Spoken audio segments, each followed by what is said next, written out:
what's going on, everyone? James 900. Welcome back to another episode of the Political Freedom Fighters podcast. Now, in this episode, I am going to be interviewing another libertarian who is running for NC House District 53. This time, this person's running for NC House District 53 as a libertarian. So, with that being said, I would like to introduce to all of you Christopher Sessions. How are you, sir? I'm doing great. Thanks for having me. You're welcome, man. Anyways, the first question is, who are you and what do you do? I'm Christopher Sessions. I'm, as you said, running for House 53 in North Carolina, which is parts of Johnston and Harnett County. Sorry about that.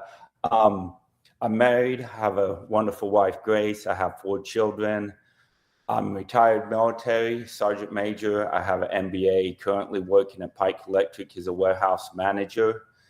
And I've lived in North Carolina about 20 years, Johnson County about 8. And my overall philosophy is that if you're not hurting anybody, not stealing, not defrauding them, then the government should just leave you alone and let you live your life. Fair enough. So let's go over a bit about your history.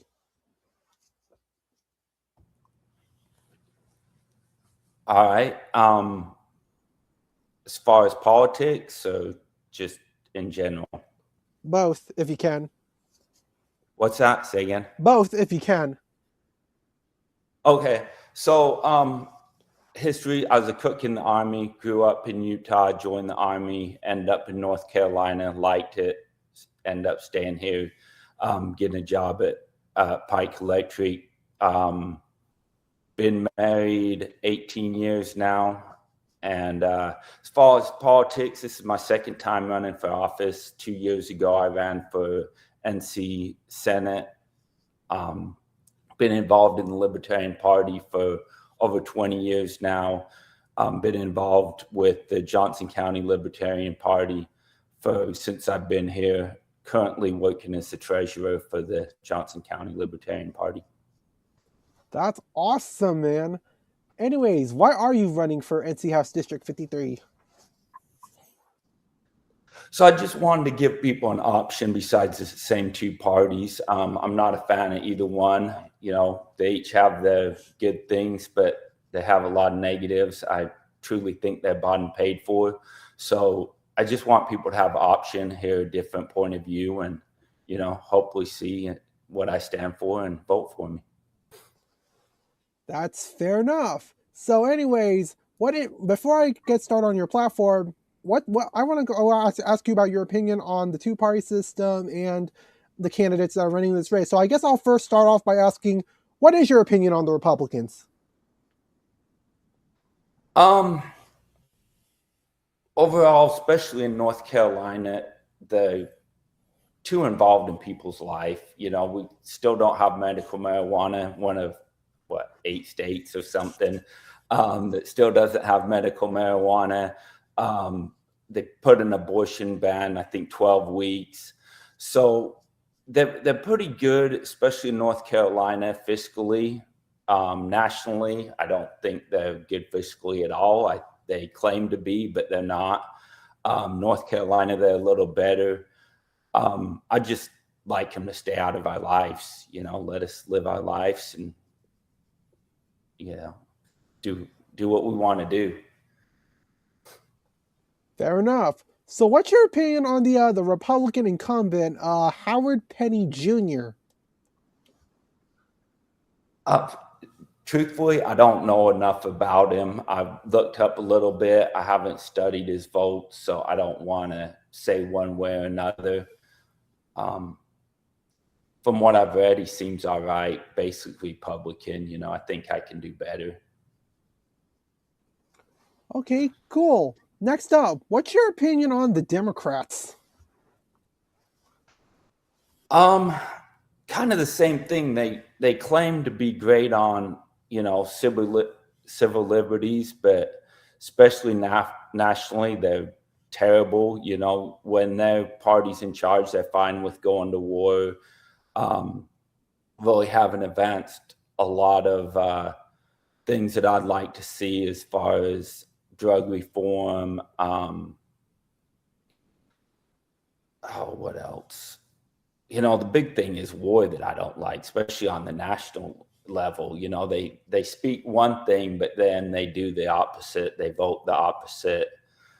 So I think both parties claim to hold a certain ground, but are terrible at it. And I think I'm better at both.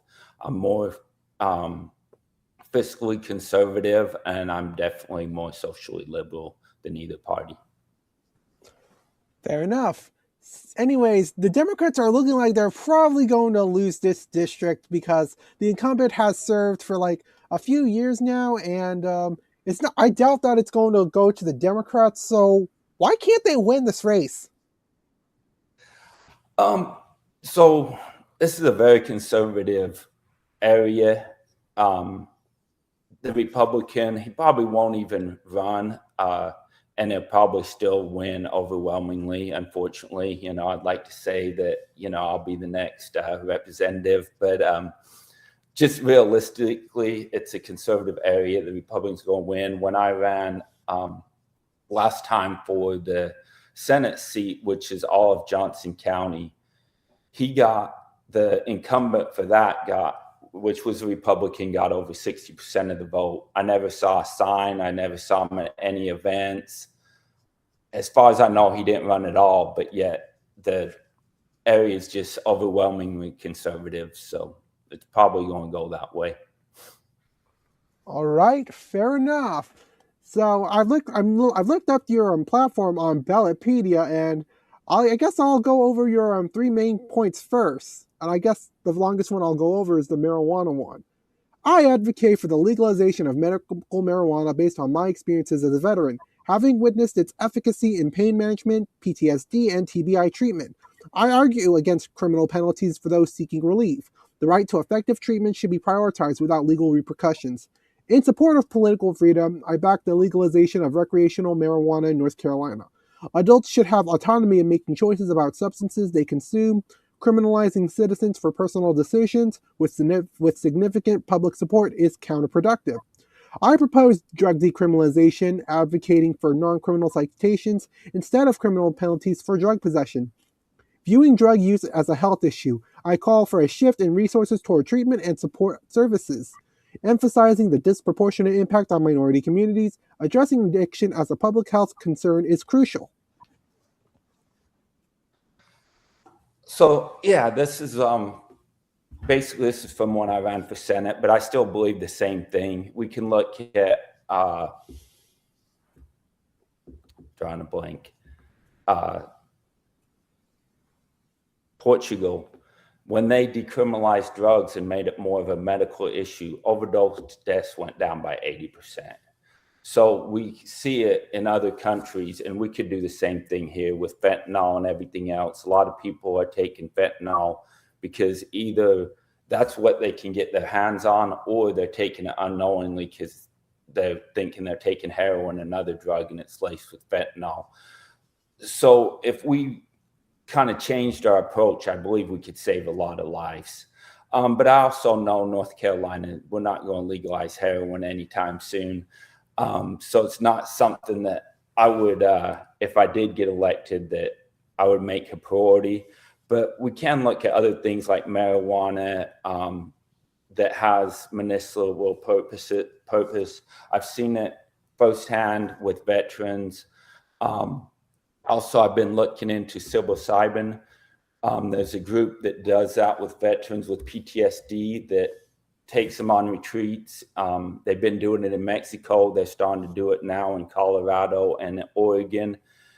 And I just can't see that we're supposed to be the land of the free. And, the state says first in freedom, but we're sending veterans to other countries and other states to get treatment they need. I think we should be able to do that right here in North Carolina. All right, that's pretty fair enough. You mentioned earlier that when Portugal legalized drugs, they dropped drug use dropped 80%. How come? So I don't know the exact reason, but I know what they did is it's still technically legal, but instead of having a criminal offense, they gave them information on rehab and other things available. So instead of giving them a criminal offense, they give them a citation where they have to go see a drug counselor.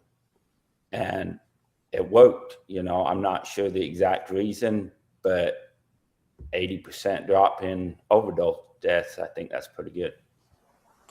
That's awesome. I guess the next thing I'll go over is governor's emergency powers. Reflecting on the challenges of 2020, I call for the limitations on the governor's emergency powers. Emergency powers should be temporary, allowing the legislature to convene for informed decisions and preventing unchecked authority resembling a dictatorship. So, like I said, this is from when I ran 2 years ago when I filled this out. I haven't updated yet, but they actually did pass a law in North Carolina and did check some of the powers that he had during COVID. I still think it's a little much. I believe it's 60 days or something that the governor has pretty much unchecked power, but it's not unlimited anymore. So if it was up to me, as soon as the legislature could meet, they should be able to vote on the emergency powers or not. But this has changed. It's not one of my number one priorities. Of course, I, always believe that we should have a balance of power, between the legislature and the governor. But they did change a little bit in North Carolina, so it is a good thing. Alrighty, I guess the next thing we'll go over is occupational licensing. I advocate for reducing occupational licensing requirements to alleviate the regulatory burden on citizens and businesses. A comprehensive review aims to eliminate unnecessary licenses, hindering competition and driving up prices.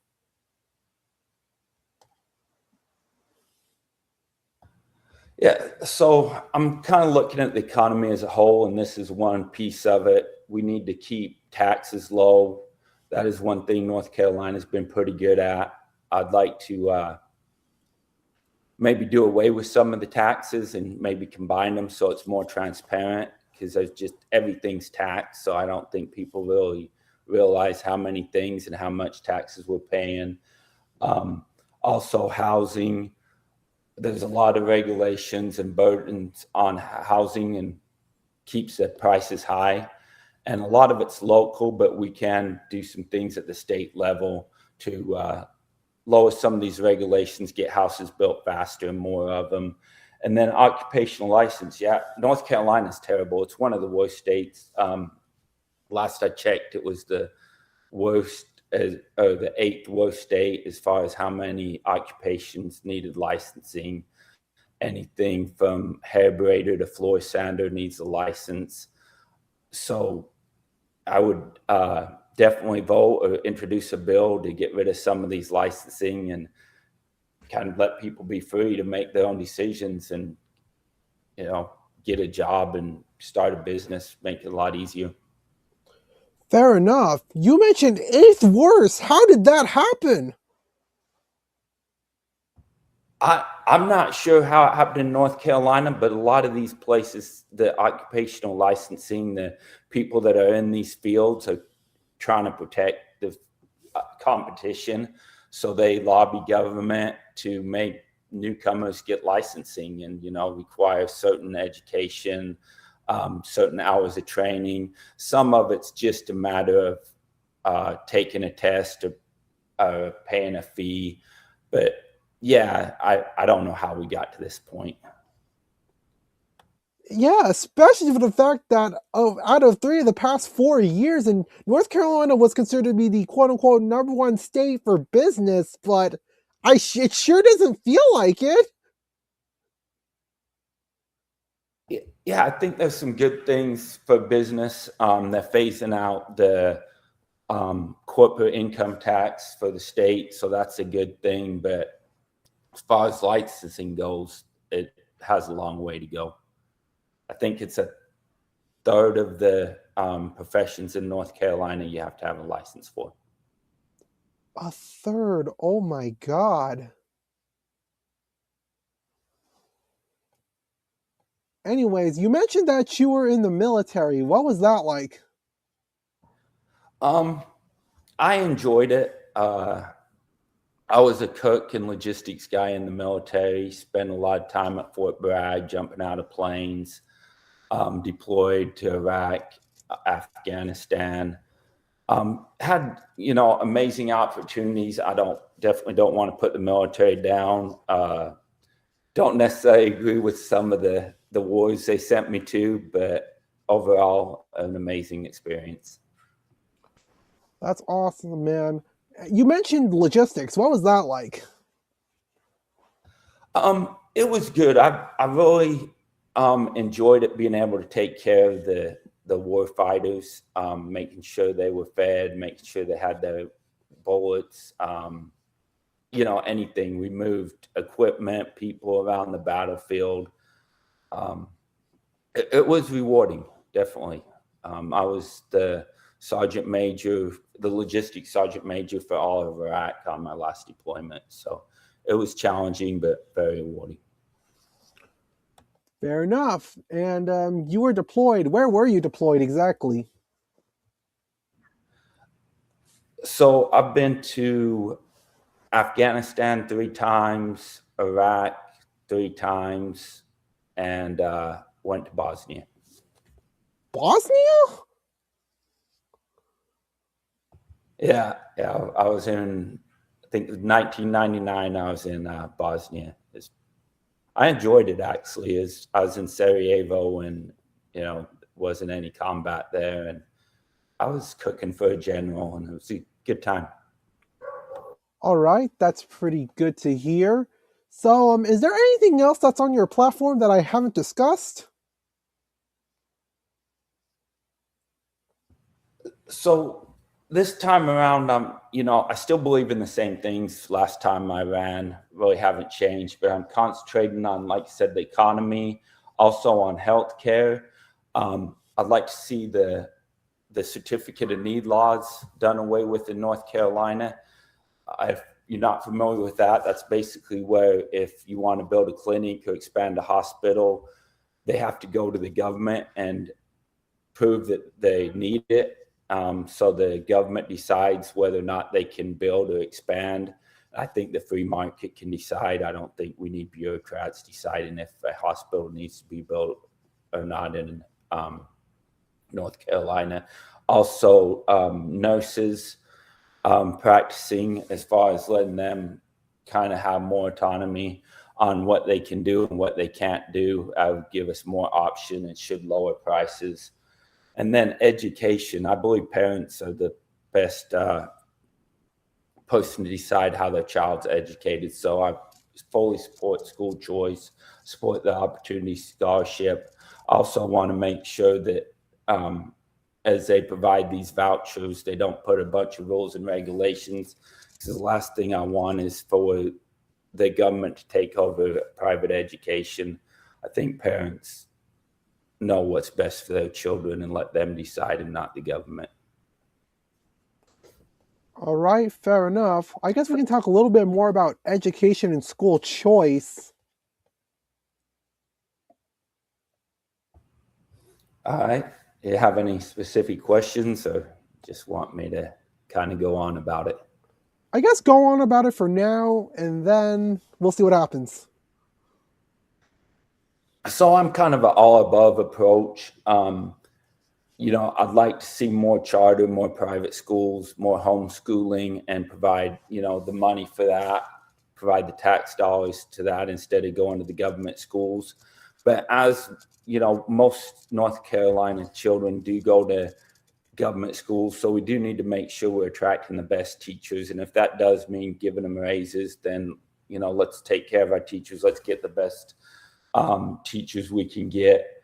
But the Johnson County newspaper ran an article on the school grades, and the only 2 school grades, or the only 2 A's in Johnson County were both charter schools. So I think that's kind of the way we should go, is to more private schools, more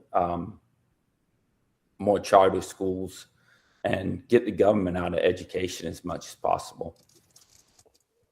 Only 2 charter schools got A? What's going on with the public school system? I don't know. I think competition, helps with everything. So I think it will do the same for schools. So the more, we get more choices out there with charters, private, religious, homeschooling, whatever it is, and get more choices. And if the government schools want to compete for students, they're going to have to get better. Fair enough. And you've mentioned charter schools and vouchers.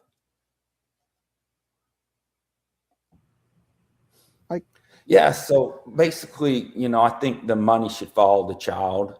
So if a parent wants to pull their child out of the government schools and put them into a private school, they should, the tax money that would be going to that government school should go to that private school. All right. I guess my next question is, there might be some people who don't even know what a charter school is. So what is a charter school? So I wish I had the exact definition in front of me, but it's kind of a mixture in between a government school and a private school. It's a private organization that starts a school, and then the state pays for it, basically. So it's kind of like a mixed system? Yeah, I think that's the best way. Like I said, I should have the definition in front of me, but it's kind of a mixed system. It doesn't have the same, I guess, rules and regulations as the government schools. There are some, they make sure that the children are actually learning and stuff like that. If not, they will pull the charter. But it is a private organization that gets money from the government to teach the children. All right, fair enough. You've also mentioned vouchers. I guess, what is a voucher? So in North Carolina, we have what we call the Opportunity Scholarship, and parents can apply for it through the state, and then they look at certain things, and if the child qualifies, and it's a limited number right now, then they can get a voucher to take to a private school, and that will help pay for their tuition at the private school. All right, that's impressive.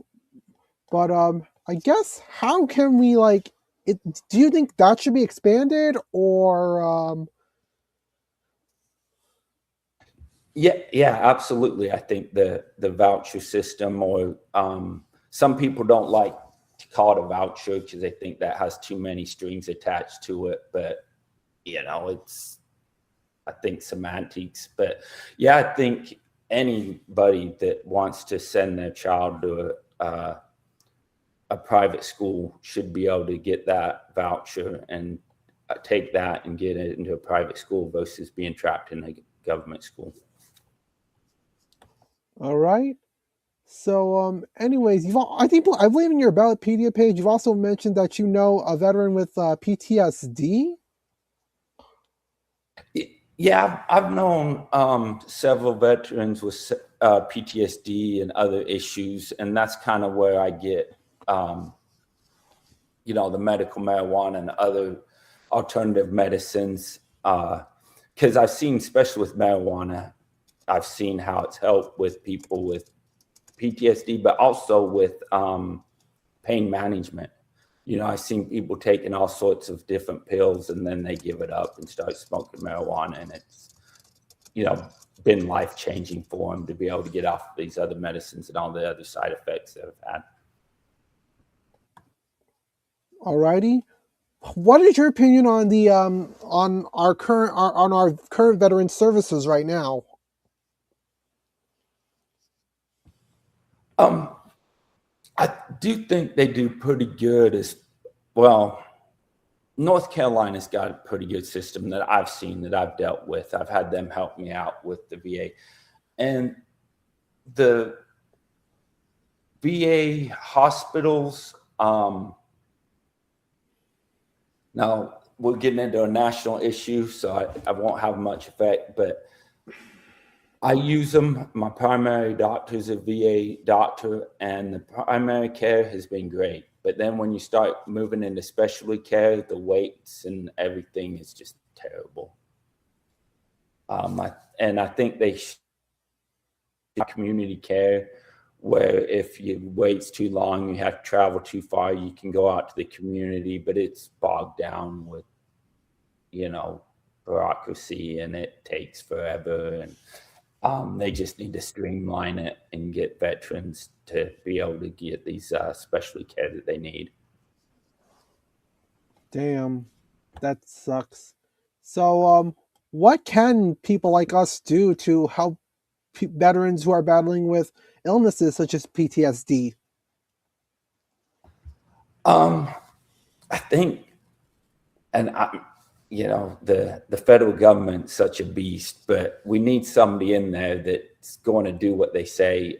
Trump talked about it, and he did do some with the community care and letting veterans go out to, private hospitals and stuff. But they just need to streamline it and get the bureaucracy out of the way and speed things up. I don't know, vote Libertarian, I guess. But as far as those other organizations that do try to help veterans, and some of them are pretty good, Wounded Warrior is one that I support, give money to. I've used them also, and they've been pretty good. And there's all sorts of other organizations out there. You just kind of got to look online and see what's out there if you want to support one of them. Fair enough. I guess the next thing I want to talk about is, you mentioned that you're the treasurer for the Johnston County Libertarian Party. How's that going? I'd like to grow the party. The treasurer part's not hard. We haven't really raised much money. But I'd love to grow the party. So if there's any people out there that are in Harnett or Johnston County, we're actually combined Libertarian Party for those two counties. Get on our Facebook, shoot me a message. Love to grow the party. I'd love to get some meetings going again. So if anybody sees this, just get on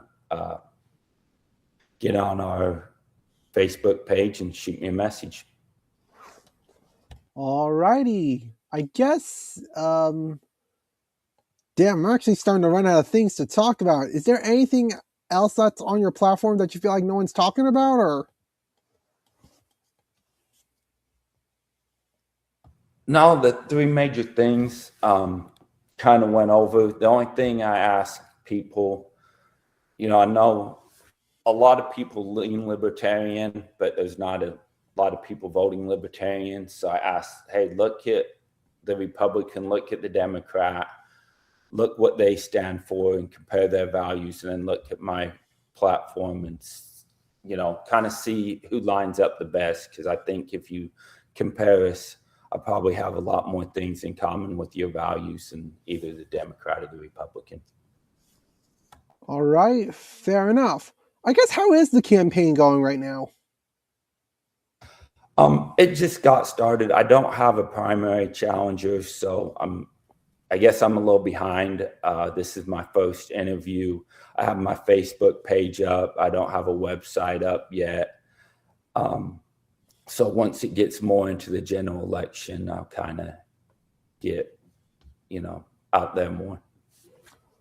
Okay, that's pretty cool. I guess my next question is, do you have plans on making a YouTube channel? No, I didn't plan on making a YouTube channel. All right. I guess since we still have plenty of time left, I guess let's go back to the to your anti-war policy. Let's talk a lot about that. So just in general, I believe that if we're not attacked, we shouldn't be going to war. Also believe that Congress should be declaring war if we go to war.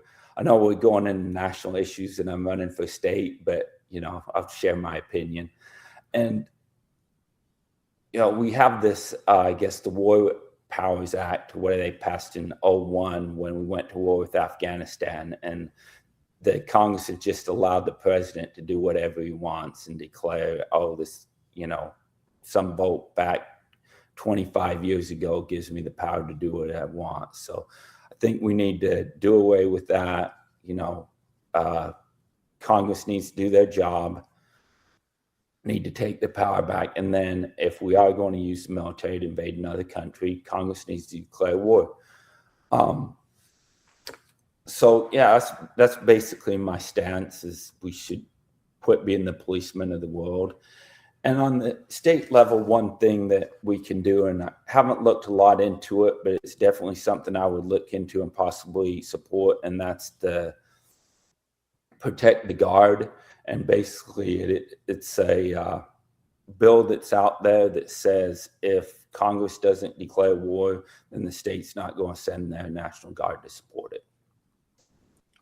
All right, fair enough. And what's insane to me is how insane our foreign policy has become, even during Trump's second term, because Trump promised to be the anti-war guy. Though his supporters were chanting, "He's the peace guy. He's the anti-war guy, and he will end the wars." And not only has that not happened, but he also started the war with Iran and Israel. So there goes that. Yeah, I totally agree. The Democrats and Republicans are terrible when it comes to war and using the military. And like I said, even if you agree that we should be doing this stuff, if the Iran, led by bad people, Venezuela, okay, that may be true, but we still have a constitution that says Congress declares war, and that hasn't happened. So we need to stay out of that. I think we should be minding our own business, and if we have to get involved with something, let's do it the constitutional way. And Congress needs to do their job. That's basically, I can't say it enough. They're terrible on a lot of things, and that's one of them. For sure. And I guess we'll go back to talking about state issues for a bit. What is your opinion on the North Carolina State Board of Elections? I haven't had any issues with them. It's not something I'm running on. If we get into voting, which doesn't have much to do with the Board of Elections, but it has to do with, I guess it will if the law passes. But I'd like to see a ranked choice voting, where instead of just going in there and voting for one person, you rank them, and then you'd have to get over 50% to win. So they take the bottom person that gets the least votes, throw their votes out, and then whoever the person votes second for, their votes would go to them, and then you keep going until somebody gets 50%. Because right now, 3 people races and stuff, somebody could win with 40%. And I don't think that should happen. I think we should, people should get a majority to get elected. Fair enough. I guess, what else can we talk about? Crap, I'm actually run out of things to talk about. So I guess for the rest of this bit, I'll ask you some personal questions so that people can get to know you more. Does that sound good to you? Sounds great. Alrighty, what's your favorite food? Probably pizza. But I like everything. I was a cook in the Army, and I chose it not because I like to cook, but because I like to eat. So I'll eat about anything. I enjoy, when I traveled, I tried to eat wherever I could, eat at local restaurants, Germany, Italy, even in Iraq and Afghanistan, they usually had some local places on base that you could go to. So, I just like to eat, and I like to try different things. Fair enough. What is your favorite drink? I guess beer. I enjoy North Carolina's got some great local places around here. And kind of the same way with, I guess, beer I am with food. I like to get out to the local places and try different microbreweries and different beers. got some great stuff here in Johnson County. Guess I can do some shout outs, Deep River, Joco Brewery. Good places if you want to go grab a beer. Fair enough. What is your favorite movie?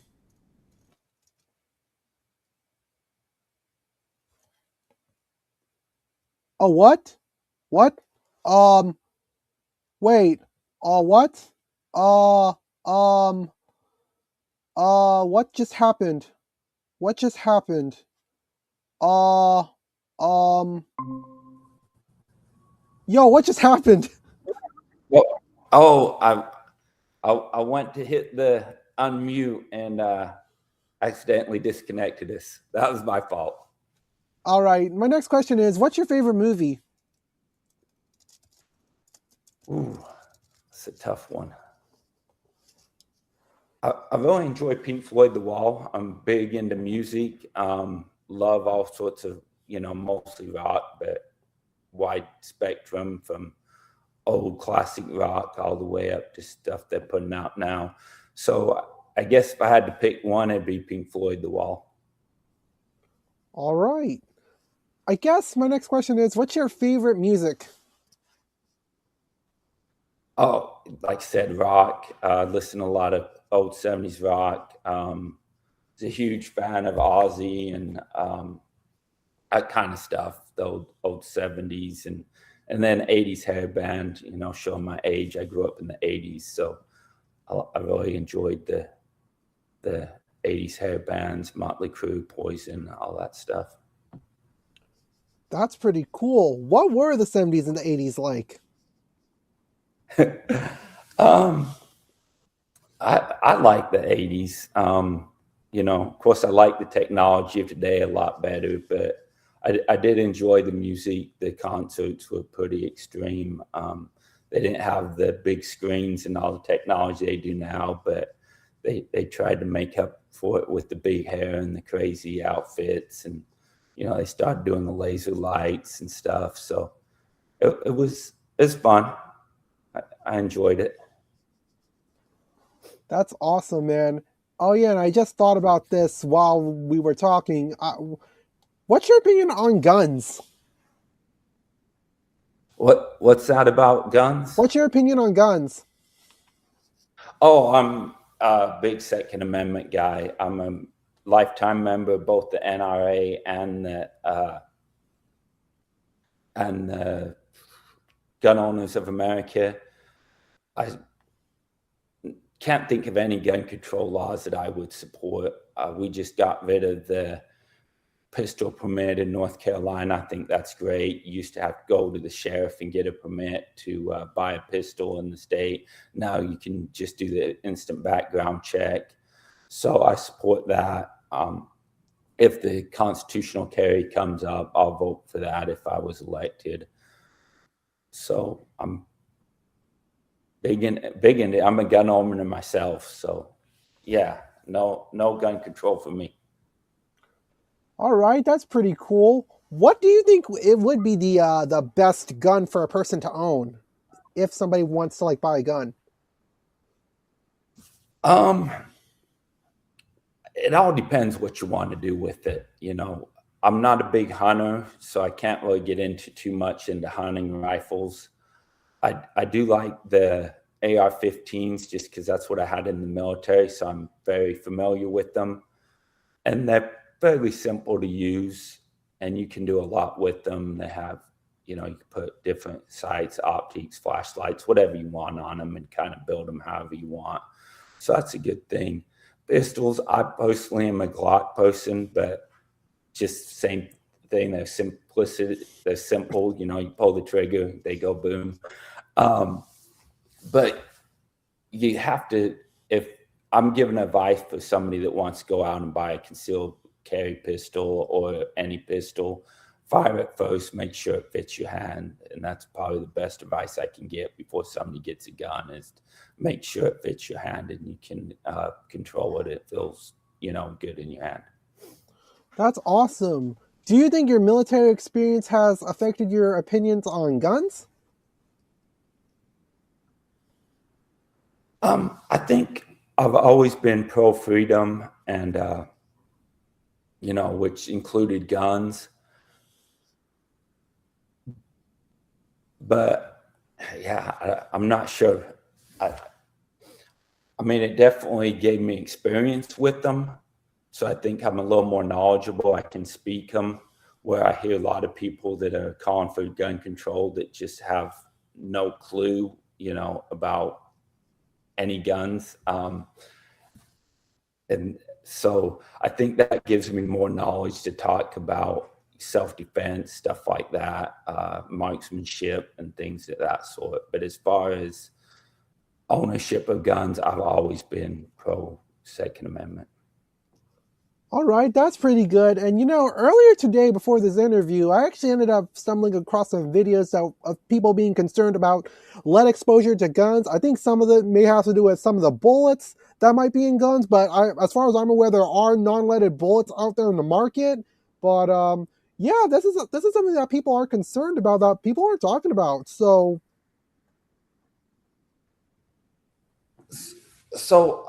I know there is some concern with lead bullets, and this kind of goes to being a responsible hunter, because one of the things that happens is if you shoot something and then you don't retrieve it, if it, like, say a deer, you shoot it, it gets away from you, you can't find it, it goes and bleeds out. Then you have vultures and other scavengers that eat it, and they can digest, lead or whatever other ammunition that you have. So I'm not really for passing some new laws, but I would say for people that hunt, just be a responsible hunter, and if you shoot something, make sure you retrieve it.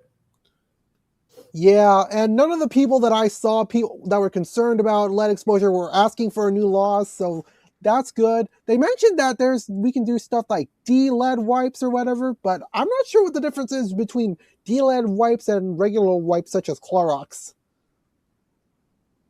Yeah, I'm not sure. That's something I'm not familiar with. I didn't know there was lead in wipes, so that's something I guess I have to look into. I think de-lead wipes are supposed to cure, so to help remove some of the lead or whatever, to that you don't get lead poisoning on your hands or whatever. So I don't think de-lead wipes are supposed to have lead in it. So. Oh, okay, I got you for taking lead. Yeah, I mean, I'm all for it. That's innovation right there. I think you let the free market do its thing, and they're going to find what the customer wants. So if people are concerned with lead, seems like somebody will come up with a solution. That's awesome. And there's also while I was going through this, one of the videos also mentioned there's this sticky piece of metal at the bottom, one of the doors, where people are where some people actually try to go around it, but that thing is actually there in order to stomp lead, to stomp on your foot, so that you can actually remove the lead on your foot, on your shoes, because apparently the lead apparently seems to fall down to your shoes or whatever. I'm not fully sure how that works, but yeah, this is the first I'm hearing about it. But hey, I'm glad somebody's coming up with solutions. I think that's a good thing. Like I said, I think that kind of shows how the government kind of leaves it alone and let the free market do its job, that the free market will usually come up with solutions. yeah, and there's even YouTube videos on people from both the left and the right who talk about how to properly handle firearms and all that stuff, and I find it really intriguing and informative. Oh yeah, YouTube's great. Stuff like this is great. Kind of expand instead of just the same mainstream media. When I grew up, we had 3 channels, and that was all the information you got. If they didn't have it on the news, you didn't see it. So I think the technology now and the information flow is amazing, that we can get out there, and you can get on here and interview me, and people can get on, share their knowledge with guns. So yeah, that's great. All right. I guess back to the personal stuff for now. What's your favorite sport? Basketball.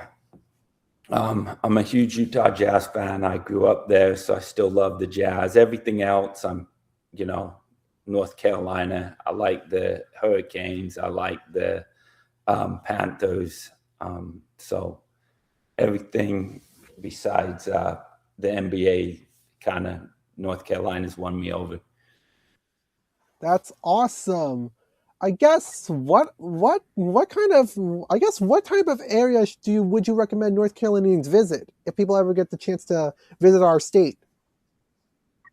Oh,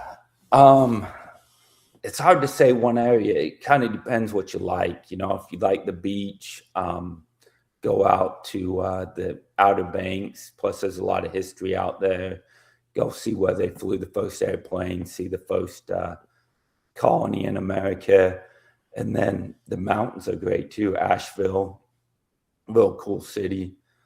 But anywhere here in the Raleigh areas, you know, there's a lot of stuff.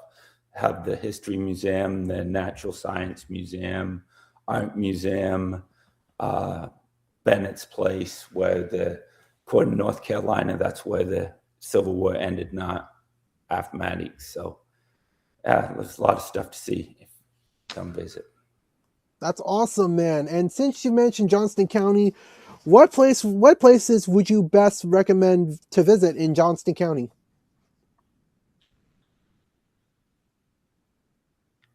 Ooh.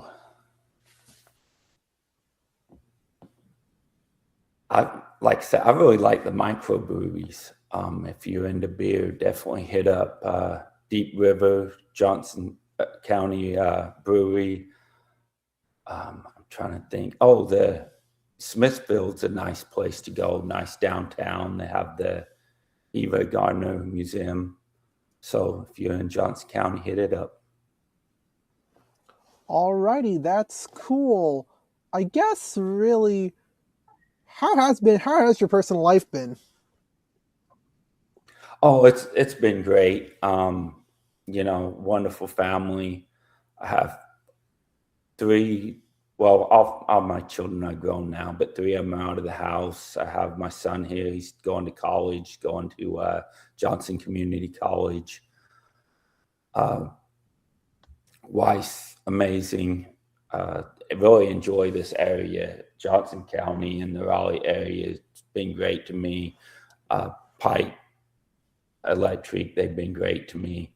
I have no complaints. I enjoy fishing, shooting, do a little bit of archery, not very good at it, but you know, I like to get out there and have a little fun with the family every once in a while and shoot some arrows. That's actually really amazing, especially since nowadays there's a lot of people that are addicted to tech. Yeah, we do love our phones and TVs, but yeah, we like to get out and do some stuff. I'd like to travel, do some day trips too, and you know, also do some traveling. Like I ride motorcycles too, so I do the different bike weeks around the country. And then as a family, archery, fishing, stuff like that. I really enjoy. Motorcycling, that sounds awesome. Yeah, it's fun. I'm with the American Legion Riders, and we go do some rides every once in a while, and then just get out there on my own and see the state on two wheels. It's a lot of fun. That is awesome. How much did it cost to buy your motorcycle? Well, I bought mine used, so I think I spent about $5,000 on it. I got a Honda, so yeah, it was a pretty good deal. Damn, that's a lot of money. Oh no, that's not bad. That's Harleys are about 30,000, so I went cheap. 30,000. Oh my god. Yeah, they're about as much as cars now.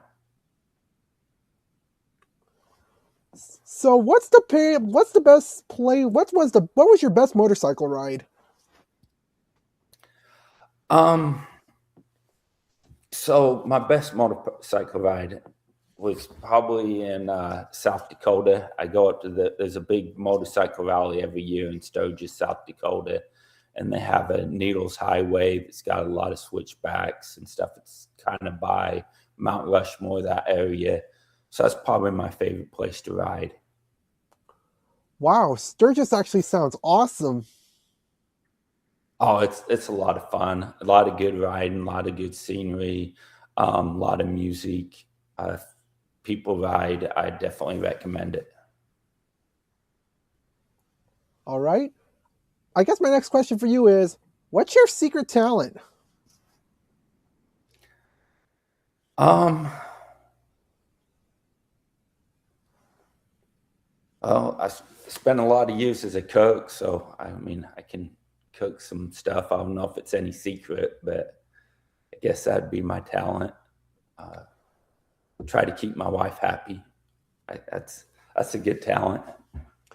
That is actually a really good talent because I know that people do tend to struggle with marriages sometimes. So I'm not married, so I would never know. What else can we talk about?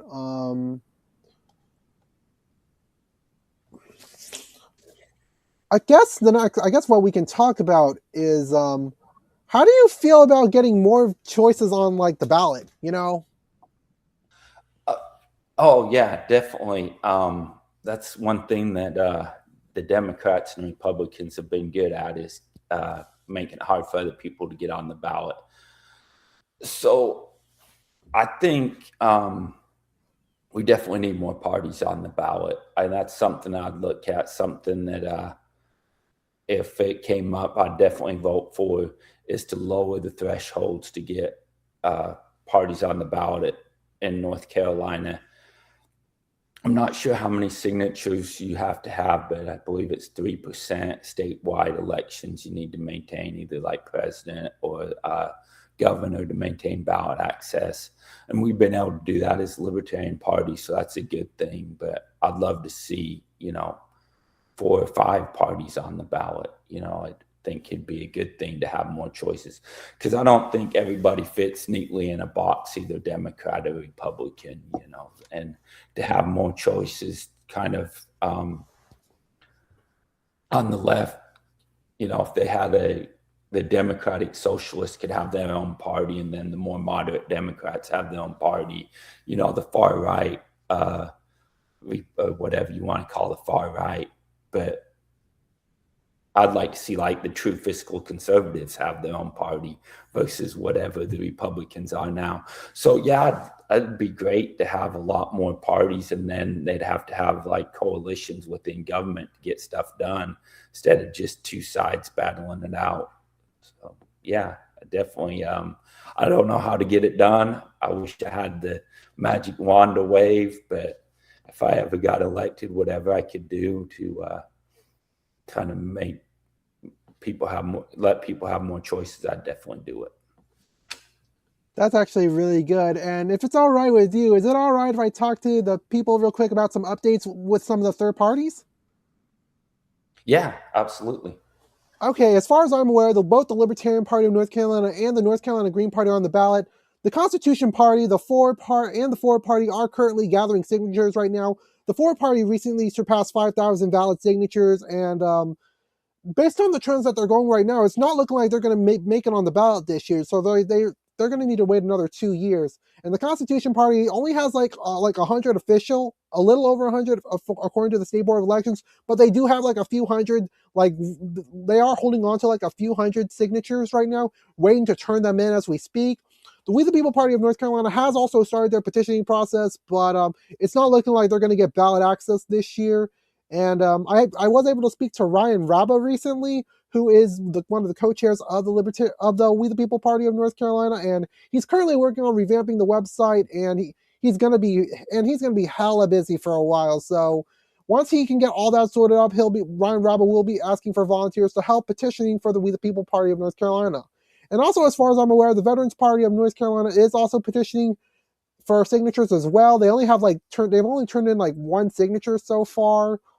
And I'll be honest with you, I'm very disappointed in the America Party. I thought that they would be like a legitimate party, but from what I've heard, they're just selling out to the Republicans.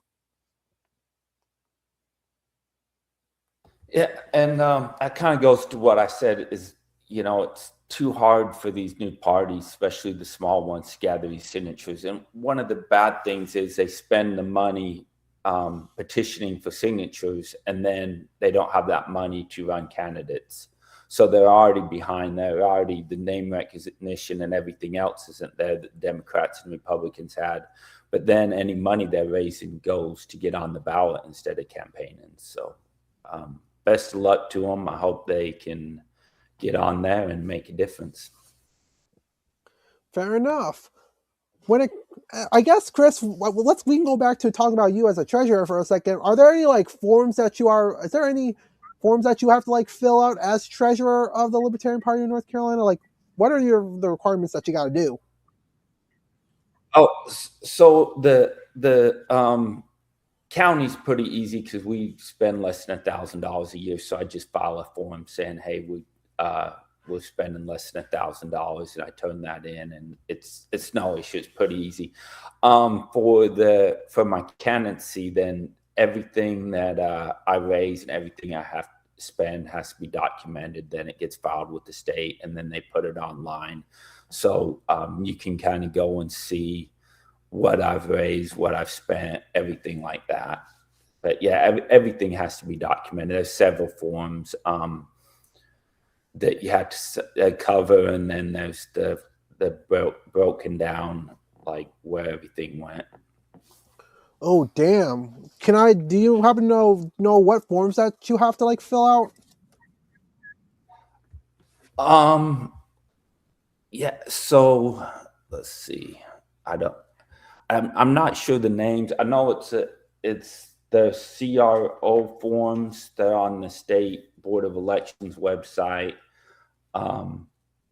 And I just know there's the cover sheet, and then they have the detailed sheet. And then for each, then depending on where and how you raise the money, you have to break everything down, who it came from, and stuff like that. And then where you spend it, you have to actually list where you spent the money. So if I go out and buy signs, then I have to show that expense on my on the state forms. Damn. So I guess next up, how's the weather going on your end? It's cold here, but we're expecting a weather storm this weekend. So if it hits, I'll be busy at work, especially if the power goes out. So yeah, it'll be busy. I'm hoping that we don't get much snow and everybody's power stays on. Yeah, a few days ago, it actually snowed a little bit outside, but it did both snow and rain. So basically, the snow didn't last too long.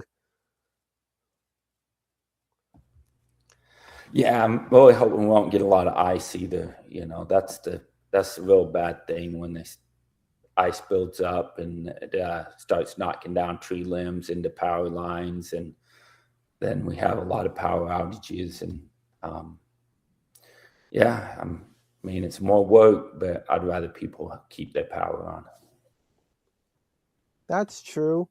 I guess what would be the best way to reduce ice on the road? Ooh, that's not my. I'm not sure about that. I know they salt them, but I'm not sure that. I've lived in the South too long. You'd think I'd know that growing up in Utah, where we'd get a foot of snow at a time, but I've lived in North Carolina too long, so probably not the person to ask about keeping the roads clear. Fair enough. And you also mentioned a really good point about hoping to keep the power out, because rural areas, they don't tend to be as power savvy as compared to like urban areas and the suburbs. And I should know because I actually live in a rural area. The power is not always great, and sometimes the internet cuts off. Like, is there a way in order to have like better like internet or power or whatever in rural areas? So with power, I can speak a little bit. I'm the warehouse guy, so I don't know everything. But one thing with the urban is most things are overhead. Yeah. Or the rural areas. The urban areas are mostly underground, so you don't get as many outages. But you get out to the rural areas where you have a lot of overhead lines and they get knocked down. One of the things they are doing is they're calling it a smart grid, where if a line goes down in one place, then it gets fed from another area, and it's kind of automatic. They flip switch and then the power comes on.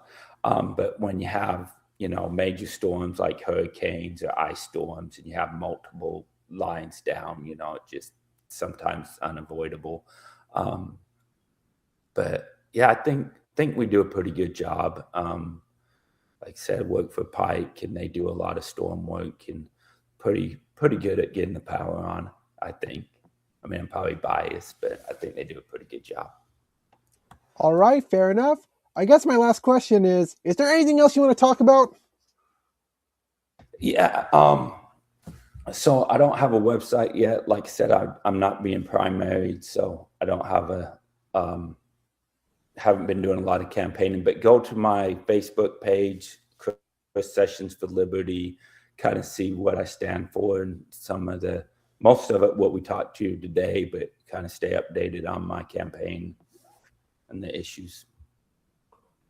Alrighty, I guess that's fair enough. With that being said, everyone, I hope you all have enjoyed this video. If you all enjoyed this video, please hit the like button down below. Feel free to type a comment for any suggestions. Hit the subscribe button if you're new to the channel. Hit the notification bell if you are new to the channel so that you can be updated for any new episodes coming for this podcast.